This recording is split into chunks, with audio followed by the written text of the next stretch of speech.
ये पहचान है उभरती भारत की, ये पहचान है आने वाले कल की। ये सिर्फ एक ब्रिज नहीं है, बल्कि ये भारतीय इंजीनियरिंग का एक बेमिसाल नमूना है। Chenab bridge Udhampur Srinagar Baramulla rail ring project का हिस्सा है, जो भारत का सबसे महत्वाकांक्षी रेल प्रोजेक्ट है। चिनाब नदी पर बने इस ब्रिज की लंबाई 1315 मीटर है और नदी तल से ये 359 मीटर ऊंचा है। ये पुल जहां एक तरफ बक्कल गांव तो दूसरी तरफ कौड़ी गांव को जोड़ता है। सुरंग से निकलते ही ये पुल शुरू होता है और दूसरे छोर पर सुरंग के अंदर प्रवेश का जरिया बनता है। जानकारी के मुताबिक इसका निर्माण साल 2002 में शुरू हुआ और फिर तमाम कठिनाइयों और चुनौतियों को दरकिनार करते हुए आज देश को समर्पित किया गया। लोगों की माने तो कश्मीर घाटी को पूरे देश के साथ रेल लाइन से जोड़ने के रास्ते में ये सबसे बड़ी चुनौती थी, जिसे अब पार कर लिया गया है। इस पुल की भव्यता का अंदाजा इस बात से लगाया जा सकता है कि ये पुल कुतुब मीनार की ऊंचाई से 5 गुना ऊंचा है, जबकि आईफिल टावर की ऊंचाई 324 मीटर है और ये पुल उससे भी 35 मीटर ऊंचा है। दुनिया में इतना ऊंचा रेल पुल कोई भी नहीं है।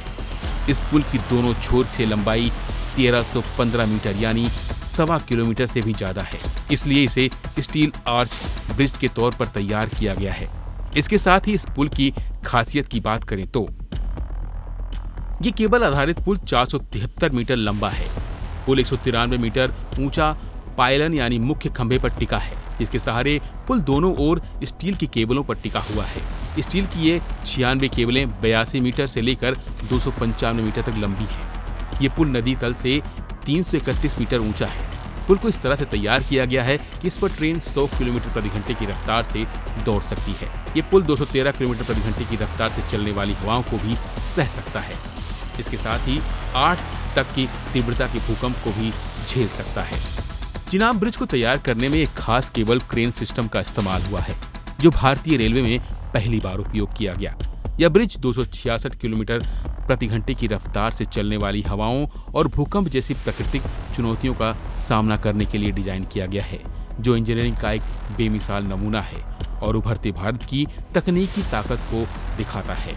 चिनाब ब्रिज शुरू होने से कटरा और श्रीनगर के बीच वंदे भारत एक्सप्रेस से यात्रा का समय घटकर सिर्फ 3 घंटे रह जाएगा, जो अभी 5 से 6 घंटे लगते हैं। इसके साथ ही कश्मीर भी देश के बाकी हिस्सों से रेल मार्ग के जरिए जुड़ जाएगा। फिलहाल के बस इतना ही। बाकी अपडेट के लिए बने रहिए वन इंडिया हिंदी के साथ।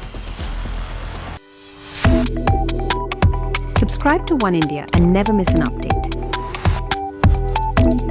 Download the One India app now.